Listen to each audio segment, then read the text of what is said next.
Hello மக்களே, welcome to jelly tax. எல்லாருக்கும் happy morning. Seriously unexpected ட்விஸ்டாக தான் இன்னைக்கு எபிசோட்ல இருந்துச்சு. பிகாஸ் விஜய் வந்து மதுரைக்கு போயிட்டாங்க. ஸோ கொஞ்ச நாளைக்கு இங்கே வரமாட்டாங்க. அது மட்டும் இல்லாமல் அங்கே அப்படியே ஸ்ட்ரெயிட்டாக உசிலம்பட்டி கிளம்புறாங்க அப்படின்லாம் நம்ம நினச்சிட்டு இருந்தோம். பட் ஒரு அன்எக்ஸ்பெக்டட் ட்விஸ்டாக அவர் வந்து அந்த மாமியோடைய கம்யூனிகேஷனை ஃபுல்லாக கன்வே ஆகாததுனால காவேரி தான் ப்ரெக்னென்ட் ஆகிட்டாங்களோ அப்படின்னு சொல்லி ஒரு மாதிரி ஷிவரிங்லேயே 6 மணி நேரம் ட்ரைவ் பண்ணி அப்படியே சென்னைக்கு வந்து விட்டுருக்காரு. பட் அங்கே வந்து பார்த்ததுக்கப்புறம் தான் அவங்க பேஷண்ட்டை வச்சு ஓகே கங்கா ப்ரெக்னெண்ட்டை தான் நம்ம காவேரி ப்ரெக்னென்ட்னு தப்பாக நினச்சிக்கிட்டோம் அப்படின்னு நினச்சிக்கிட்டாரு.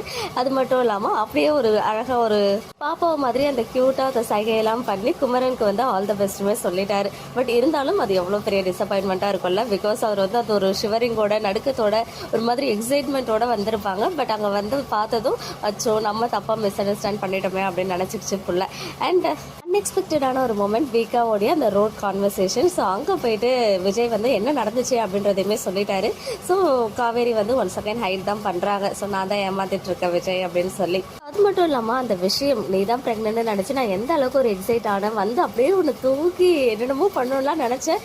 பட் இங்கே வந்து பார்த்தா கங்கா தான் வந்து ப்ரெக்னென்ட் அப்படின்னு சொல்லிட்டு தெரிஞ்சிச்சுன்னு சொன்னார். ஸோ அதெல்லாம் கேட்டு காவேரிக்குமே ஒரு கில்ட் ஃபீல் வர ஸ்டார்ட் ஆகிடுச்சு. பிகாஸ் இவ்வளோ ஆசையோடு இருக்க ஒரு மனுஷனை நம்ம ஏமாத்திட்டு இருக்கோமே அப்படின்னு சொல்லி இன்னொரு சைட் வெண்ணிலாவை பற்றியுமே சொல்ல ஸ்டார்ட் பண்ணிட்டாரு. எதுக்காக மதுரை போனேன், 1 செகண்ட் உசிலம்பட்டி போக வேண்டிய வேலை இருக்குது, எல்லா விஷயத்தையும் கன்வே பண்ணிட்டாரு. இருந்தாலும் நான் நினச்சதை விடவே கொஞ்சம் டஃப்பாக தான் இருக்கும் போல் வெண்ணிலாவோடைய இந்த ஒரு சுச்சுவேஷனை ஹேண்டில் பண்ணுறதுக்கு. இருந்தாலும் அது வந்து ஒரு 2 வருஷமாக அதுக்கு வந்து ஒரு பெரிய ஏமாற்றமாக இருந்திருக்கும் இல்லையா. கண்டிப்பாக புரிஞ்சுப்பா அப்படின்ற ஒரு நம்பிக்கை இப்போ வரைக்கும் நம்ம விஜய்க்கு இருக்குது. பட் மாமா வந்து என்னெல்லாம் கேம் ப்ளே பண்ண போகிறாரு அப்படின்றது நமக்கு தான் தெரிய போகுது. ஸோ வீக்கா பார்ட் க்யூட்டாக இருந்துச்சு. அதை தொடர்ந்து அம்மாவை பார்த்து பயந்து அம்மா கிட்ட அந்த ஒரு கான்வர்சேஷன் நிஜமாவே சாரதா அம்மா கிட்ட ஒரு சின்ன மாற்றம் இருந்துச்சு.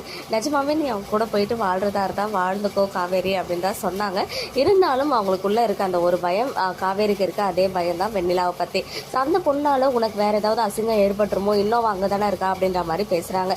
ஸோ கூடிய சீக்கிரமே சில அதிரடியான திருப்பங்களோட தான் வெண்ணிலாவோடைய அந்த சாப்டரை வந்து முடிப்பாங்க போல். அதுவும் முடிப்பாங்கன்னு தான் நினைக்கிறேன். எனக்கு ஆல்மோஸ்ட் முடிப்பாங்க அப்படின்ற மாதிரி தான் தோணுது. அது முடியறதுக்குள்ள பெரிய பெரிய பூகம்பத்தெல்லாம் கிரியேட் பண்ணிட்டு அவங்க போவாங்களோ அப்படின்ற மாதிரியும் ஒரு தாட் இருக்கு. ஸோ அதெல்லாம் வந்து நமக்கு போக போக தெரிய வரும். இருந்தாலும் நம்ம எல்லாருடைய உள் மனசும் ஏங்கிட்டு இருக்க ஒரு விஷயம், சீக்கிரமா நம்ம காவேரி பிரெக்னெண்டா இருக்க விஷயம் விஜய்க்கு தெரியணும். விஜய்க்கு தெரிய வந்துச்சுன்னா என்ன பண்ணுவீங்க அப்படின்னு காவேரி கேட்கும்போது உள்ளங்கையில வச்சு தாங்க உன்னை தரையிலேயே வந்து நடக்க விட மாட்டான் அப்படின்னு சொன்னாரு. அந்த மொமெண்ட்ஸ்க்காக தான் நம்ம எல்லாருமே ஈகரா வெயிட் பண்ணிட்டு இருக்கோம். சூன் அது வரும் அப்படின்னு சொல்லிட்டு நம்மளுமே வந்து நம்பலாம். இன்னைக்கு எபிசோட் பார்த்தீங்கன்னா உங்களுடைய ஒப்பீனியன் என்ன அப்படின்னு கமெண்ட்ல சொல்லுங்க. மக்களே, நெக்ஸ்ட் வீடியோவில் மீட் பண்ணுறேன். எக்ஸ்க்ளூசிவ் அப்டேட்ஸ்க்கு மறக்காம நம்ம யூடியூப் சேனலை சப்ஸ்கிரைப் பண்ணிக்கோங்க.